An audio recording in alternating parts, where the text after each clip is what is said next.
What's up, you guys? It's your girl, Miss Nine Nicole, here to spark your soul. And we're back with another video, another interview. We have a special guest, and she goes by Baegii.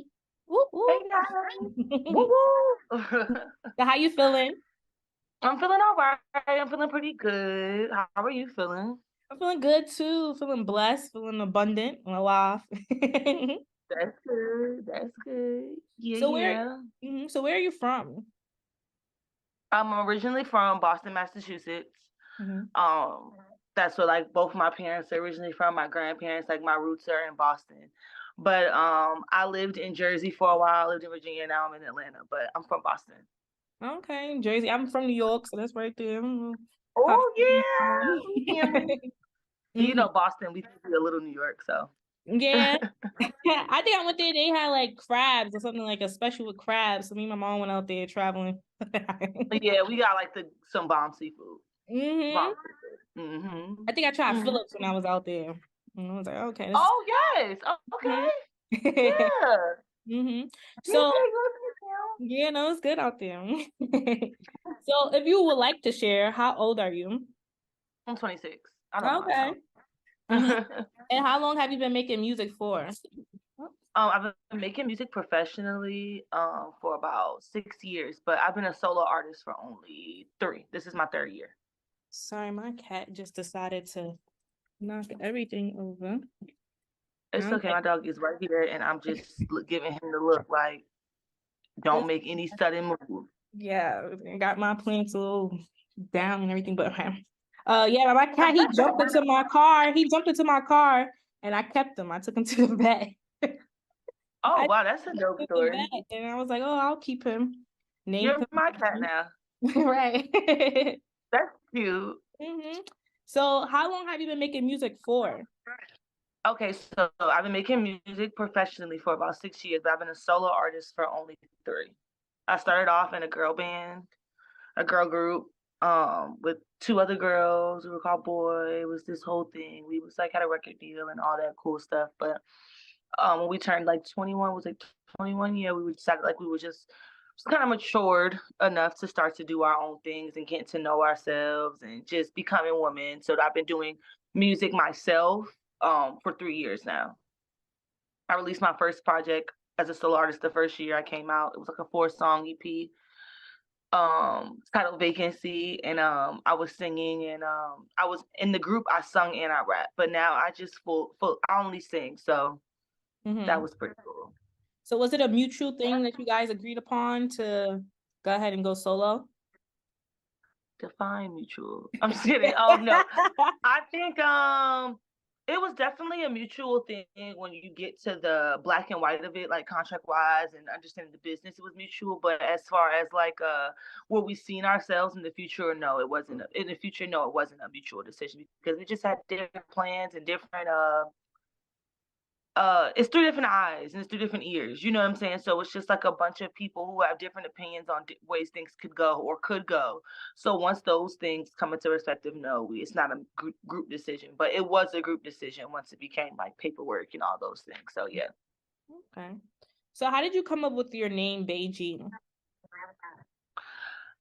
Okay, so when I was in my group, once again, back to the group, I don't want to talk about this anymore, but my group, I went by Dope G for a real long time. People, that was like my socials on everything. And in high school, people just knew me by Dope G. And then when the group kind of slowly started to separate, I was going by Bay. Just don't worry about it. A lot of people were calling me Bay. Bay was just something that gravitated. So my name being Gianni, I just wanted to keep the G there so people can know that it stemmed from something. I'm not just out here just making up stuff. So I kept the G for Gianni because that is my real name. But now I'm just Bay G. Okay. Yeah. So, when did you get into the group? At what age did you, was that your first introduction to music, making music? Yeah. Well, am I still here? Can you still hear me? I'm Yeah, I sorry. can hear you. Um, my first introduction to music was the girl group. That was my first time ever exploring, like in the studio, recording music, getting to know my sound, learning what the industry was like as a whole. Because I was really big into acting and theater and Broadway and those kind of things prior to being in a girl group. I really wanted to pursue like acting. That was something that I really wanted to look into, but Mhm. I ended up not doing that anymore, but it ended up working out because those elements as far as like the theatrics and all those things are still into music as Yeah. far as entertainment goes. So, because that's my favorite part about this whole thing is the entertainment side of it. So as long as I get to do that, um, I was happy. So it wasn't like I was giving up on acting. It was just more so like I get to add it into the music. So that worked out pretty good. Okay. Well, how do you describe your music? I would describe it as I just thought about this the other day, and I'm gonna start saying it. I would describe my music as like a chick flick. Hmm. So you know, like your classic chick flicks, they're like the basic love stories, or they're like a heartbreak girl, and she's kind of like writing in her journal, like just typical things. I feel like I write music for the typical girl who goes through day-to-day things as far as relationships go and friendships and just life. I feel like I write that kind of music. So yeah, like chick flicks. Mm. And I was gonna ask too, do you write your own music? I do. I do write my own music. This time around, with me getting ready to work on an album, I've been exploring working with songwriters. Of course, like this song I just released called "Backseat" was written majority about 80% of it was written by a guy named Pimpad, and people really love that record. So it's just something. It's something I'm not against Hmm. having writers, but I definitely write my own music, and it comes from personal experiences. It's not something I just make up in my head Hmm. as some people do, because I hear that with a lot of artists. It's just like things that they come with, but no, mine's just like a intro to a diary almost, like how I feel and what I'm going through at that time. Mm, interesting. So I'm gonna get into some of the music and some of the lyrics. And Okay. what I was gonna ask you, was it based upon you? Because you do go into details of stuff. Like I do feel like your music is relatable. I understand the chick flick analogy because it is Thank something you. a lot of women do go through, and you can definitely hear it within your music. So we're gonna start off with "On You." You dropped that in 2021. Can you take us through the process of you writing that song? Did the beat come first? Did the lyrics come first? The beat came first. Me and my producer, Minnie on the boards. Um, she came with the beat. We both came with like we just come up with ideas and concepts of like the realm I want to go to. And around that time, Roddy Ricch was really popular. That was like his summer, like 2021 was like his time. So I was really interested in what he had going on and stuff. So I took a lot of influence from what he was doing and just put an R&B kind of spin on it. The process in writing that song was once again relationship stuff. Me being unsure of where me and a certain person stood, but I knew that sexually I desired that person, regardless if it was romantic or what we felt about each other in a romantic setting. But I just knew that physically, that's something that I wanted. That's something that my Mhm. body wanted. So that's kind of what only was pretty much written about me wanting someone, knowing that in every which way this could be wrong, but sexually this is right. Yeah. So yeah. It sounds like a familiar beat to your like a sample. Is it Gunna? Is it somebody? It's Roddy Rich. Oh, Roddy It's Ricch. Roddy Okay. Rich. It's his backseat. With Ty Dolla $ign, she wants to lean. She want the Mhm. Gucci. Yeah, it's that Oh yes, yes. it's the he has that pack. His producer, which is I don't want to be incorrect, but I feel like it's Metro Boomin's pack. But the that's a loop. So you could just grab it from packs. So I just looped the but yeah, it's still an original beat. That's why it's able to be streamed places and stuff like Mhm. that. But it definitely comes from that pack. Like I said, I was just writing off of what I was hearing at the time and what was going on. It was COVID, so it Mhm. just was time of just like just me just listening to different stuff. A lot of the songs on my first project were babies of kind of something else in a way. So yeah, that's just that was a fun record to do, and it was great to see that was like a favorite on there. It was the favorite on that on during the time because that was like the fastest one to do. Mhm. It was so fast. I did that in like I want to say less than an hour. We banged the record out. So it was like, Write and record. yeah, Hmm. I do them at the same time. I sometimes I do write things and I come back and I will go record it, but I prefer preference wise to just go in and just whatever it is, whatever I need to say, whatever I need to do. Let's just do it right now. Mm, that's talent there, because I know you're taking people like days. But I was also trained by a professional with writing too, so I know like the ins and outs and keys to hit records and stuff like that. So it just takes a little. Once you just get that little bit of sauce on it, you be like, all right, the rest of it I could kind of just Mhm. yeah, Mm. just do whatever. So one of your lines in that song is lying just to see how I'm gonna react. Now that is very relatable to most people. Are you there? Look frozen. Oh, okay. That is definitely relatable to a lot of people. Like, I just feel like they just people, and I've been told too, because I'm a reactor. I'm gonna say how I'm gonna Okay. feel, but then that be the problem, because now people are not hearing what you necessarily have to say. They're just looking at the reaction. So how do you remain grounded or self-aware when someone is trying you? How do you peep game and still be like, all right, this is game, but you're not about to play me? I feel like in that song, when I said lying just to see how I'm react, I feel like it was pretty much like it's almost like so I'm kind of a type of person. I'm gonna give you what you want because I want what I want. So with me giving you what you want, you're gonna give me what I want. So Mhm. I got that line pretty much from a guy like, I don't want to be with you. You know, guy like, I don't want you. I don't want to deal with you. Like, you're doing that just for me to react. So I'm going to react and give it to you. I'm going to give you that reaction because I'm going to get what I want at the end of it. Mhm. I'm going to be like, oh, you don't want to be with me. And do the whole thing for you to come hug me and play with Mhm. me. So, I mean, lying just to see how I'm react. I'm going to give you the exact reaction you want. Going to give you the reaction. Here you go. Let's put the theatrics on display. Right. Here's my Oscar-winning performance. Here's my Oscar right here. Hand it to me. Hand my Oscar because but I feel like a lot of men do that, and it's something that's been. I don't think that's something that's like a age thing either. I feel like older men do it, young men do it. It's just sometimes they do things just to see what you'll do, and sometimes as a woman, it's okay to cave a little bit in certain things to get what you want, and then when you get what you want, now it's time for me to start lying. Okay. Okay. It's super into that game.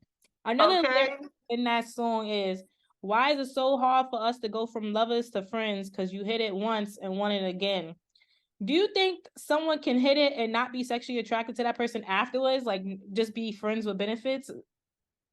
I mean, yeah, if you didn't like it. Mm-hmm. But if I dealt with you, like that song I wrote about someone that I was actually dealing with. So I know you actually liked it at one point. Mm-hmm. But I feel like definitely it's a game of cat and mouse with men. It's gonna always be that way. It's been that way before our parents, before their parents. It's just a game of cat and mouse. So sometimes it's just about giving into what their sick fantasies of not wanting you. In reality, it's just you just want multiple of us. Not you just don't you want me, but you want multiple of us most of the Mm-hmm. time. So it's like, okay, cool. We can play that game. Would you be down for poly? No. I'm just gonna get what I want and then I Mhm. can leave. Well, I can't even. When feelings are involved, it gets tricky with me. I'm a Taurus too. So you can kind Mhm. of tell that. I feel like people can tell when you hear my music sometimes, like, oh, she has to be because I come off very possessive, but not possessive. And I feel like that's something that Taurus struggle with. And it's kind of like a good thing at the same time because I could be extremely possessive and then I could be really cold and Mhm. calculated, So I could be, it's like night and day with me. Mhm. So, yeah. Right. Well, no, I definitely understand where you're coming from. What's your sign? Yeah. Well, I'm a Gemini. What's your sign? A Gemini. Gemini. I love y'all. Who's a I love Gemini? y'all. My best friend. And it's crazy because my best friend is a Taurus. Yeah, we are like freaking friends. We get it. We get it. Yep. We get Definitely. it. Yep. Okay, so confessing your feelings and attraction to someone, what do you look for in a partner? Do you have like turn on or like a green flag? What did Rihanna say? I don't look for a partner. Oh. No, I think that the things that I look for a partner are loyalty. Definitely loyalty is one of my big things. So I couldn't do poly. Mm, Loyalty, understanding, growth. I like to see growth in relationships. I think that's really important. People sometimes date people just for codependency, and I don't want anyone to ever date me for that because you go date your mom. You Yeah. know, she's the one that has to be there for the rest of your life, not me. Mm-hmm. But growth in relationships, I look for height, skin tone, teeth. But no, no, but yeah, those No. are things I appreciate in relationships, but definitely loyalty, growth, um, admiration, learning from one another. Mm-hmm. I think those things are really important. Ambition. I like to see ambition, not just you see it in my eyes. I want to see it in your eyes as well. Mm-hmm. I want to feel that you're hungry about something just as much as I'm hungry about whatever I'm doing, you know? Mm-hmm. So those things to me are just really important in a relationship. Okay, so we're gonna play a quick little game called Ick or Lick. So if it's an ick, ick or lick. So ick meaning like this is a turn off. Like no, you would definitely not go for this type of vibe. Or lick, okay, well, I'll vibe out with him. Okay, so I have a Yeah. few. Okay. Ick or lick. He doesn't have a job. Ick. He doesn't have a car. Ick. He lives at home with his mom. Lick. Okay. His your mama could be like elderly and dying, and you gotta go back home or something. You know, I'm not gonna be like that boy got his mama in there. Like Right. Okay. Female best friends. Lick. Because I Okay. have so many guy friends. My guy friends is way longer than my girlfriend's list. So Mm-hmm. I can't be. I just had this conversation with my friends too. It's like no guy best friends. I'm like, wait, no girl best friends. I'm like, how can you say that when we hang with guys 24/7 and we don't sleep with them? That's kind of normal. To me, it's very normal. Yeah. But I wouldn't. That's a lick. Mm-hmm. He's a TikToker. Ick. Fact. Ick. Ick. Ick. Ick. Ick. Mm-hmm. Ick. You gonna And whip your phone out and record? start with the light and everything, the tripod. Oh, ick. Ick. Ick. Ick. Ick. Ick. Ick. Ick. Ick. Ick. Okay. And dating someone out your race. Would you date someone out your race? Like I've dated people outside of my race before. Oh, okay, dope. Well, how did But that I'm a go? black woman. End of the day, Did black you feel men. like there was cultural? Yeah. Did you feel like there was like a cultural imbalance of having to explain who you are as a culture? No, because I'm so culturally fluid. I think shout out to my parents. Neither one of them. Well, I wasn't necessarily raised on my dad all my life, so I'll just say my mom. Shout out to my mom for that. She's never been racially biased to people in general. I never seen her date men outside of our color, but she's never been racially biased to anyone. I've been to churches where there was majority white people before. You know, I've been around hippies. I've been around Asians. She's constantly in different markets shopping for food. African Asian. She's a big explorer of other countries. She wants to explore like different cultures and different worlds. And I didn't grow up constantly eating soul food all day, you know, or just into one thing. I mean, I've seen it all. I feel like we live in a black ass city. Atlanta's really black, but even here, I don't feel so subjected to just being solely black people. It's just so many different people that you could get into and cultures you can get into. So I don't stir away from them because I've related to a lot of people who weren't my race so many times. I had a best friend in high school who was a white girl. You know what I'm saying? And we were like this. So I don't really. Mm-hmm. Nah. Okay. No. So your next song that you dropped was Toxie, and that was in 2022. Now Okay. on the cover, it says Toxic, but the song is named Toxie. Was that intentional? Toxie? Technically, technically, then no. At the same time, it's like no, then yes, because it was originally Toxic, and then Toxic came about because it was uploaded on all the streaming platforms as Toxie.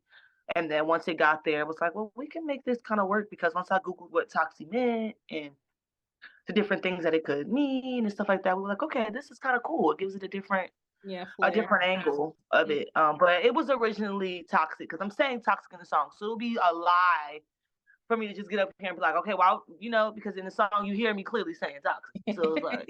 Yeah. Okay, I didn't even know Toxie was a word. I'm gonna have to Google it myself. Mm-hmm.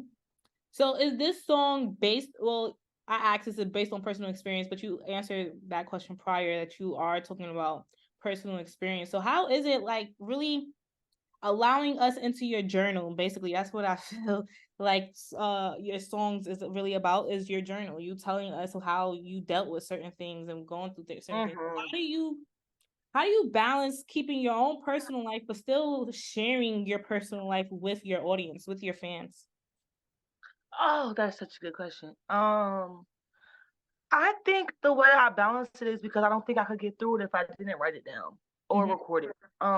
A lot of these situations, which is so ironic, but I feel like it's just not ironic. I feel like it's God puts me in these situations sometimes, and right after, during these situations, I have to go in recording mode. So I do these times. I do, like, usually when I record music, I do bulks recording. So I do 2 weeks where I'm just dead in the studio every single day. I'm getting out of there 3, 4 in the morning, 5 in the morning.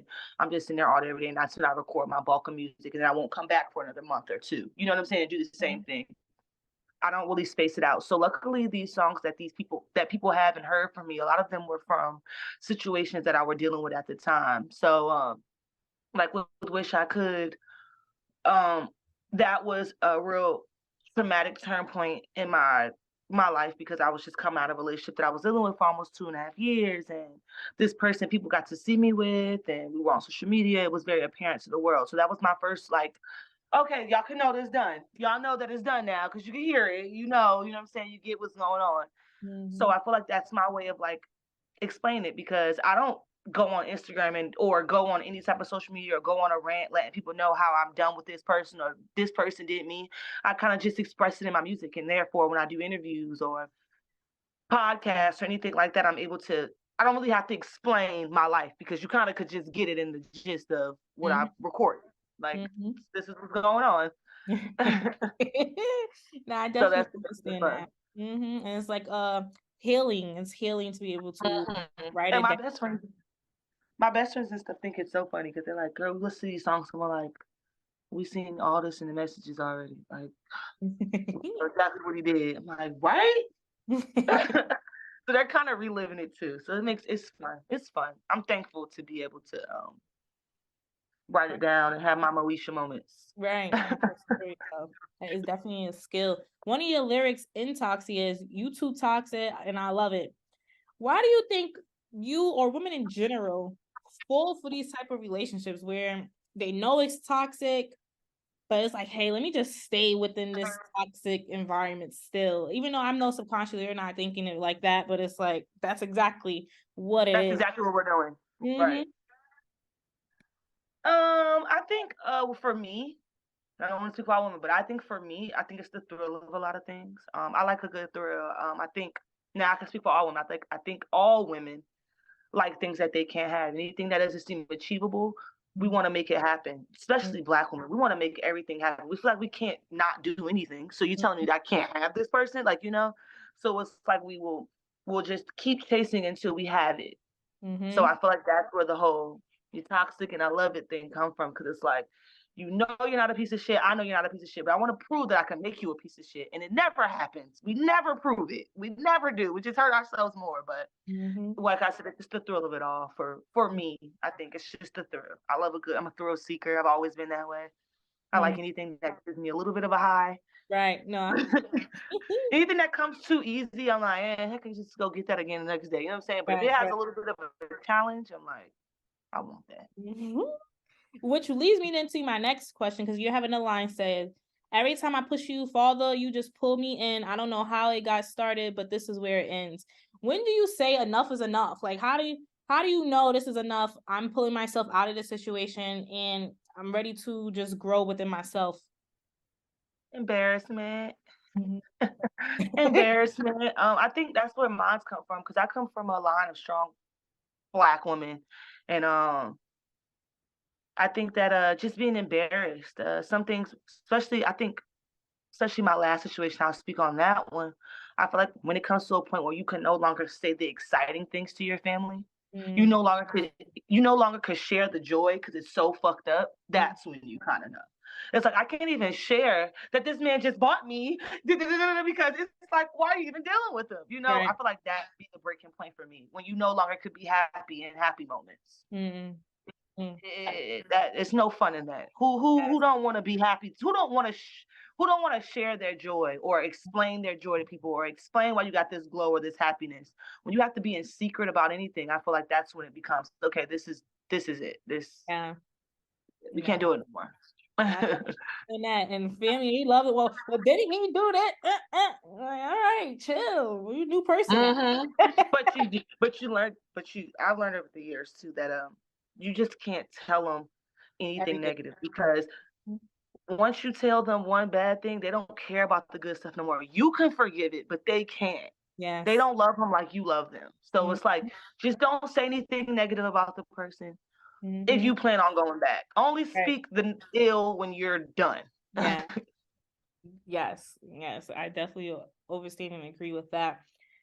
Yeah. Every time there's another lyric in this. Every time you push me, every time you push, you pull me back again. Now I'm back again.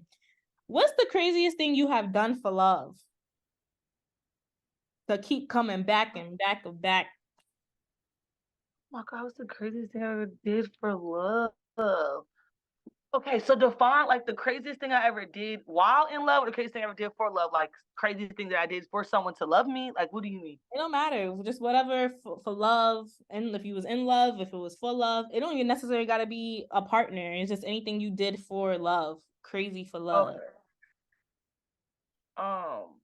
I'm gonna say this one because it's something that's already out. I kicked someone's door completely in to get inside. But that's I'm gonna say that story because it's already out in the world. So it's like, yeah, that's probably the sickest thing I've ever did. And did you feel satisfied after? No, he still didn't want me. Nothing improved. It was still bad, but it felt good in the moment. And then you mix it funny. I was on the phone with my mom when I was. While you was kicking it? Was she? She ain't tell you go home? She might have, but I was blacked out by it. Yeah, no, I was saying that. Girl, shut up. You don't love him. You don't know. We're her. No, that's probably the sickest thing that's out in the world that people know about me that I ever did for love. But why people know about it? Somebody posted it? No, I did a trash bag interview, and it has a lot of views. No, I just told them because they were like, "What's the craziest thing you ever did for a guy?" I'm like, "Ever did to a guy?" I'm like, "Kick this door in," and yeah. Unfortunate, very unfortunate that I did that. Sorry to that man, to his door. Had to do what I had to do for love at the time. Okay. Yes, because it'd be serious. I feel like a lot of things be going out the window, like our common sense necessarily goes out the window. Yeah. When you have so much love for somebody. What's the craziest thing you ever did for love? I want to know. I stayed. That's real. That's real. That's real. That's so real. Trust me, I did a lot. I kicked some doors too, child. I ain't kicking it. I ain't kicking it, but I kicked the doors. I did one. Some is crazy. Okay. But nah, it's definitely staying and not realizing my worth. That's what was the crazy part. Like, you don't need this, child. Go ahead and move on. So my origin story of coming down here is because of like a domestic abusive relationship and so forth. Wow. A whole toxic relationship. And I was just like, I can't. I'm better than this. I have so much more that I have to offer to the world. I can't be here in this dealing with this. And you're pretty as hell. Okay, thank you. And I know another saying that I think her name is Jennifer Lawrence. I forget her name. Sorry, sis. But she said in an interview. Jennifer Lawrence. That's her name. She said in an interview, if you sit that's her name, Jennifer Lawrence. If you sit and shit too long, you stop smelling it. And that resonated with me. And I said, damn, I got to go. Damn, that just sat with me. Yeah, shit too long, you stop smelling it. Stop smelling it. You stop smelling it. That's when people boundaries be pushing. You're waving them boundaries. Oh God. Yeah, so I was like, oh, that's a good one. And I saw that interview at least before 2020, and I just remained. I kept in my mind, and I've been pushing for it since. Because then sometimes you don't even realize how toxic shit has got. Mm-hmm. And Yes. that is proof why that statement is so true, because you don't even realize it. And then when you get out of it, it's like, Yes. I did that. Yes. Oh my goodness. So I had locks. I had two set of locks. My first set of locks, the father of my child, this is who I'm talking about. He pulled out two of them.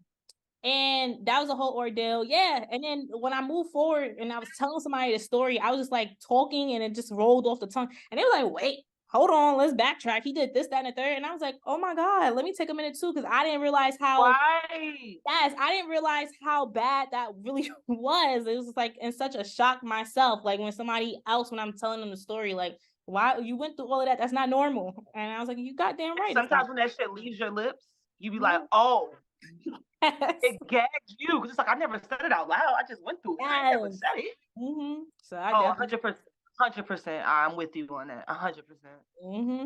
So your next song too is "Wish I Could" featuring Big Will. You dropped that in 2023, and this has like a Jersey bounce sound to it, in comparison to your other music. So how did this song come about? Because this shows a lot of versatility still in with your music. Oh, thank you so much. Wish I Could came about. A guy named Rico Santana produced that record. Once again, I went to Virginia to record for about a week. I was just now leaving the relationship that I was talking about in that song. We were just kind of separating, and I knew that a lot of things I did were wrong. A lot of things he did wrong, but at the time, I still wanted that. I still desperately craved him and wanted him. So that's how I Wish I Could came about. The and I wish I could, Mm-hmm. and people think like that was like this whole big thing, but in actuality, it really wasn't, because I just recorded and I wish I could, and then he went in. I stopped recording for like 15 minutes. He was like, "Just sit for a second." He was like, "Let me do something real fast," and then he made it like this Jersey bounce. So it just felt so good. So by the time I got to the second verse, it was just like word vomit. It was the words was just falling out of me, because at that point, I love the fact that it goes from sad to feeling good, to sad to feeling good, because that's kind of how I felt during that time. I just felt from sad, happy, sad, happy, sad, happy. So it just that's Mm. I love that song. One of my favorites. Yeah, I love it. Thank you. One of your lines is "Wish I could take it all back." If you had a time machine, what would you want to take back?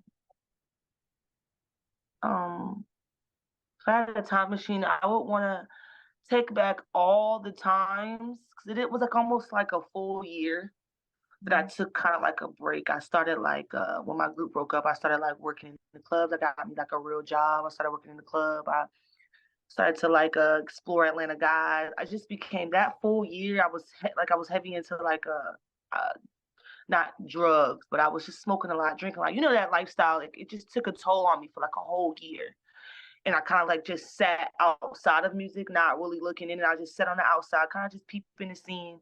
But I wish I didn't do that. I wish I'd have just jumped right into it and did what I needed to do, because uh I just wish I would have, because nothing was worthy of that. Not a group breakup, not a guy, not a not no, nothing.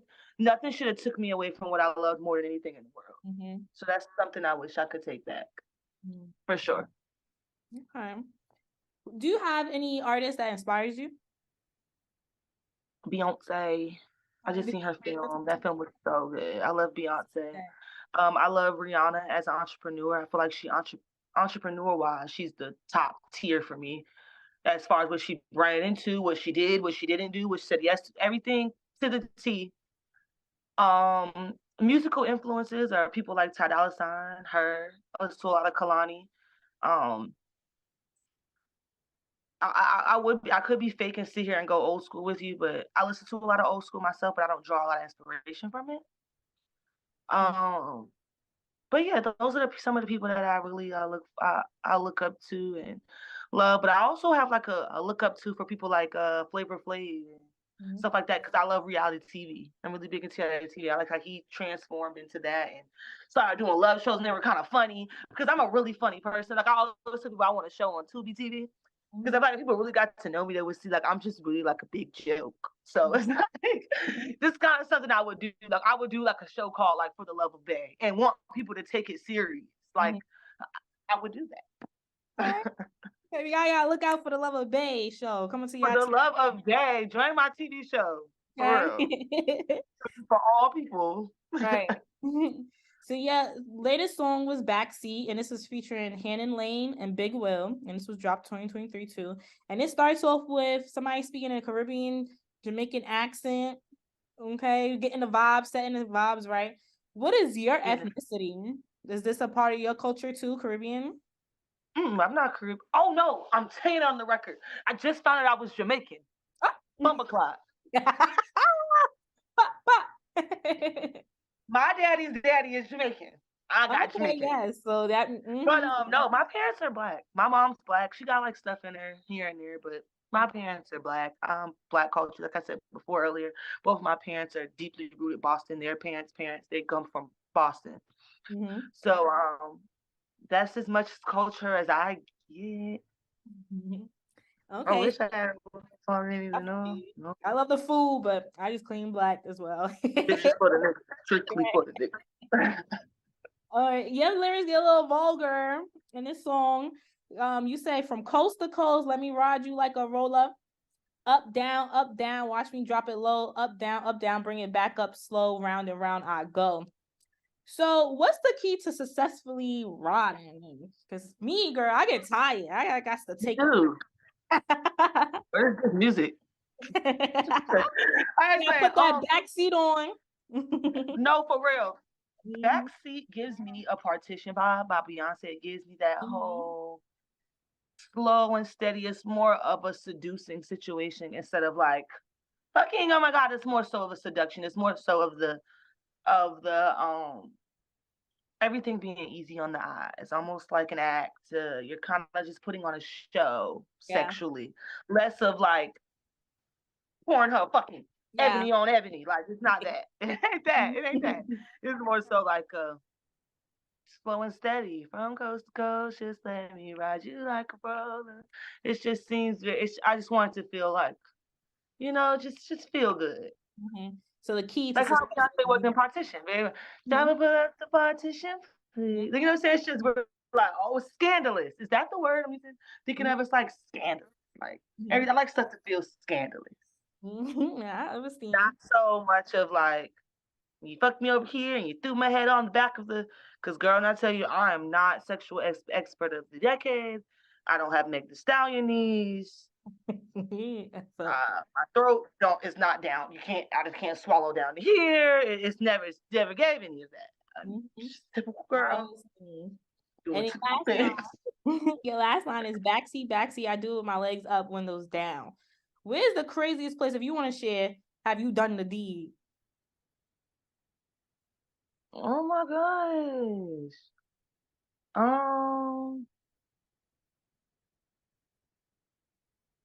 I've had sex on the beach before, but I'm gonna say the craziest place I've had sex was in my mama's house. Because why are you having sex in your mom's house? Go get a house, you bum.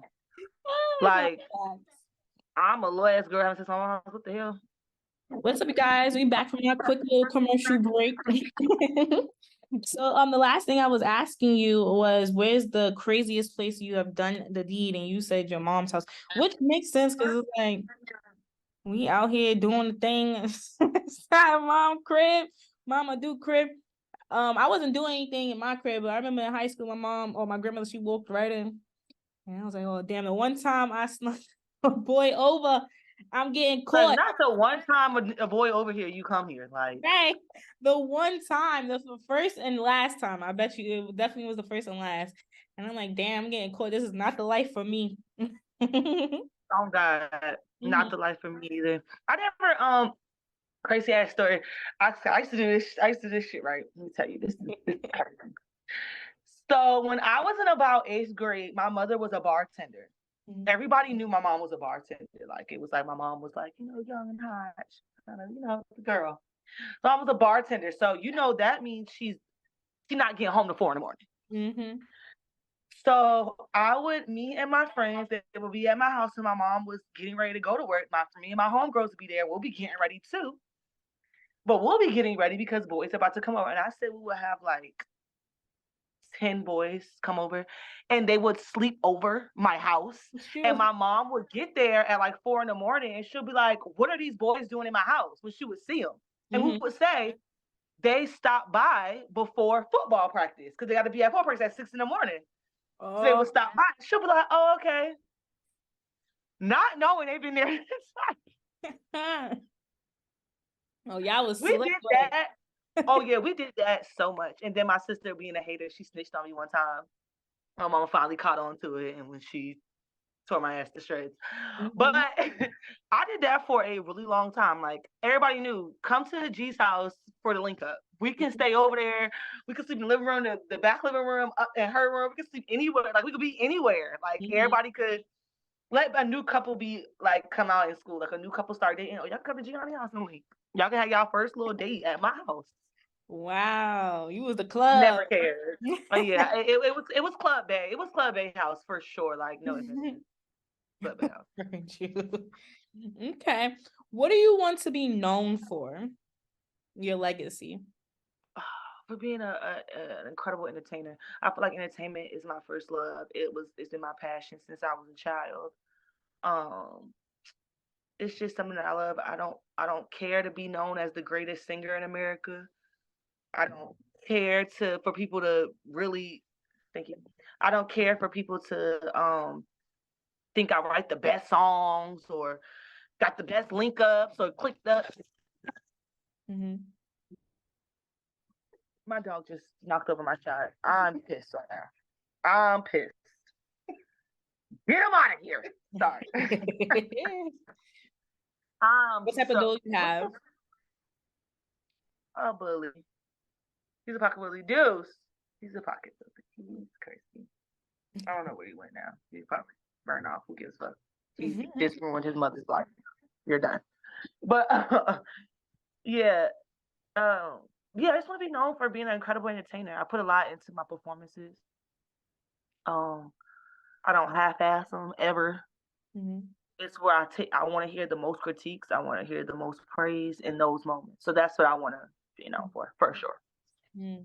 And what motivates you to show up for yourself? What motivated you to keep going even after you was in the girl group, and even to this day? What motivated you to start back up again when you even took off that year break? What keeps you going? Bills, girl. This is how I Nah, adulting, that's definitely like a motivation. You don't do nothing and you're gonna have to get a job. You're gonna have to get a regular job and figure something else out. So yeah, I think if this is what you want to do this is what I want to do for a career, I have to take it serious because this is my bread and butter, you know. So that's what keeps me motivated. And I won't have a damn coin in my pocket. All right, we're back to shot o'clock. We're back. Okay. What advice would you give to somebody wanting to be an artist, wanting to make this their bread and butter? How do you get into this space? What advice would you give? I wouldn't give no advice. Don't do it. It's painful. It's stressful. If I was good at anything else in this world, I would do it. I just happen to be one of the people who aren't good at anything else. I mean, absolutely nothing. I can't even juggle 3 apples. It's nothing else that I'm fluent in. You know what I'm saying? I'm just not. I'm not fluid in nothing else. Nothing else comes to me as easily or gracefully or fun, or it gets me going like music does. So, but if it was, I would be doing it because I feel like music takes a lot of time and dedication and a lot of disappointment people do not prepare you for. Everyone's not going to like you. You're not going to be a fan favorite of everybody's. And I think I learned that a lot from being in the girl group as well. Not being a favorite or not being the best at this or dealing with haters or people feeling this way, that way. I feel like I dealt with a lot of that early on. But someone coming into the game, it's my only advice for someone who's really dedicated and feel like they're not good at anything else and they really want to do this would be stay off the internet, only post when it's necessary. And just you have to have almost like a I don't give a fuck to do this. You have to have that. You like literally have to not give a fuck about nothing. About anything. You can't care about nothing. It's just impossible to care about anything because it's like everything is set up to break you. Nothing is set up to make you better. Nothing is in this industry. So it's like you just, yeah, that's just what it is. Tough I skin. wouldn't want this. If I had kids and they told me they want to be entertainers, I'd be like, no. I Mhm. could have a whole breakdown because what the fuck? Mhm. But Are you the only one in your yeah, family who's a musician? yeah, that I know of. I have like cousins and stuff who've tried to do music and were like F-list celebrities, but as far as it's taken it as far as I want to take it, no, no Mhm. one has this kind of. I mean, I've even prime example, I've been looked at by family before, like, girl, what the fuck? Like, you know what I'm saying? But once again, that resilience and me being like, I don't give a fuck, got me to where I'm at. Mhm. Literally, like, I don't care, whatever. Mhm. The only thing you You can do. you spent Thanksgiving, right? You spent Thanksgiving with your family? Mm, mm. Yeah, I would ask like, because I know Yeah, like kind of. family's the most opinionated people in our corners in our group. So navigating a lot of people biggest haters is within their family members. Yeah. I Mhm. noticed that. So being able to really be able to be open and allowing this to like have their opinion, but saying like this is me, this is the path I'm going on. This is not going to steer me away from that. But I do feel like a lot of people they get discouraged when it comes to critiques, I guess you would say, or complaints of you wanting to take this type of path and journey because it's not typical, especially for the generation that was before us Hell being no. able to accomplish success within the music industry. So being able to stay grounded within that is definitely I kudos to you because Yeah, it my family, my family, if they have said shit, they haven't said it to my face. They know I'm a fight. I'm a real firecracker. takes So I'll swing. no, I'll swing. What you want to do? no, How I you want to do understand that? that. I will I swing. understand that. Say Take it it to behind my back. the level, yeah. I Say think it they behind. scared to Say say it back anything. there. Don't say it to me. But as far as my immediate family, though, I will say they are extremely supportive. Of course, they don't quite grasp it. They don't understand it. They never done it before either. But my immediate family, they fuck with me for the first part. They want this to happen for me, at least to my face. So Yeah. Okay. Yay, as family. long as y'all cheering for me in Mhm. my face, I don't care what you do behind my back. Do you have any upcoming projects that you're about to release? Anything that you can let the people know about? As of right now, please stream Backseat on Spotify, Apple Music, fucking Tubi if it's there. I don't know. Anywhere you stream music, just go get it. Outside of that, I am working on a project. I'm working on my album. Hopefully, like top of the year, February or something. I could have a full body of workout for y'all because I haven't did that yet. But yeah, that is something I'm really looking forward to, and hopefully, top of the year is my big signing year as well. So we Mhm. just hope for the best in that aspect. But until then, I'm just gonna keep pushing out the best music I can, keep talking about the shit that I'm going through, and hopefully it, it clamp on to something and someone under gets it. But yeah, that's for the most part what I got going on. Mhm. So you have people and labels and talks with you? Oh, of course, that's Okay. always going on. Doreen. Yes. People are always interested. Nah, but yeah, the good stuff, the good stuff as far as that goes is I've been through this before with my Mhm. girl group, so I'm just now I'm at the point where I'm just paying attention. I'm older now, I could look over stuff, so I'm just there with it. But definitely, people are always in talks. Come on now, if they ain't talking about you, then you're doing something wrong. They gotta talk about you. They gotta talk Facts about though. you. Well, shout out your social media. Let them know where we can find you. Mm-hmm. Oh, with the chaser. What you drinking? Some reposado, some tequila Okay. for the girls in the back. But y'all can follow me at Baegii Baegii on all platforms. That's Instagram, Twitter, MySpace, YouTube, um, Tumblr, oh, TikTok. Snapchat. All these people, you can catch me on Hinge, Backpage. I'm just not just. No, you can't catch me on those things. But stream me, just stream me, and make sure y'all check me out. Just being authentically me is my whole brand, and all things that I do. It's just been a part of my life all my life. So that's just keep doing what I'm doing. That's really it to it. That's all I got. Well, make sure y'all follow her, Baegii. I want to thank you so much for Y'all your follow the beautiful Naya. I want to thank you so much for your time. I appreciate this so Of much. course. Thank you. And make sure, like I said, Anytime. follow her, stream her music, everything y'all gotta do to get them streams up. Make sure y'all do it. Okay, and we better see Naya at the next show. Okay, yes. Hit me up. Yes, I will definitely go. Do you have a show date? I don't, but I always have shows. It still be one before this month though. Oh, actually, New York's my next show. New York's my next show. It's on the 1st, but the next one here, you'll be there. And I'm gonna send Naya to invite y'all. So if she's not there, y'all could come back to this interview and get on her. Well, how long you gonna be in New York for? Because I'm gonna be in New York. That's January 2nd. Oh yeah, my show. I think it's like my show's on New Year's. Oh, okay. But I think she's leaving back the 2nd or the 3rd. But we gonna figure it out. Yeah, definitely be in touch. You want some little TikTok and Time Center? Okay. Well, it's your girl, Miss Naya Nicole. I'm here to spark your soul. Stay blessed, everybody. Bye. Stay blessed, y'all.